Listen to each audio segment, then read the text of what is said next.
تزکیہ اور تربیت کے 4 راستے ہیں، 4 راستے۔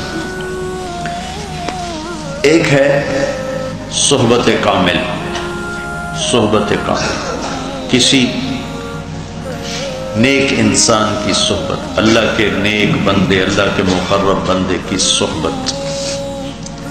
دوسرا ہے جلیس صالح، جو اس کو اس کی کمی بیشی پیار سے بتا سکے۔ تیسرا ہے تنقید اعداء، ہر انسان کے کچھ چاہنے والے ہوتے ہیں، کچھ نفرت کرنے والے ہوتے ہیں، وہ کیا کیا کہتے ہیں، چونکہ وہ نیکی میں بھی برائی ڈھونڈتے ہیں، اس کو سننا۔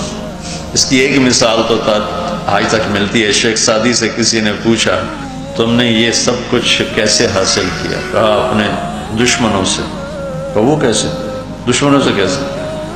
کہا دشمن ہمیشہ برائی ڈھونڈتا ہے، اچھائی نہیں ڈھونڈتا، جو وہ میری کمی اچھالتے میں فوراً اس کو چھوڑ کے پیچھے ہٹ جاتا۔ اور چوتھا ہے محاسبہ نفس، محاسبہ نفس، کوئی بھی نہیں ہے تو خود اپنا محاسبہ کی، یہ غلط ہے، یہ ٹھیک ہے، یہ کیا ہے، یہ نہیں کیا ہے، ٹھیک ہو گیا۔ تبلیغ میں اللہ تعالیٰ نے اپنی قدرت سے یہ 4 چیزیں جمع کی۔ بہت سے اہل اللہ اس میں چل رہے ہوتے، ہر دیکھو یہ ایک تصوف والوں نے اصطلاح بنا دی، اہل اللہ، ہر کلمہ گو اہل اللہ ہے، اہل اللہ، ہر کلمہ گو اہل اللہ ہے، لیکن مراتب کے اپنے اپنے ہیں۔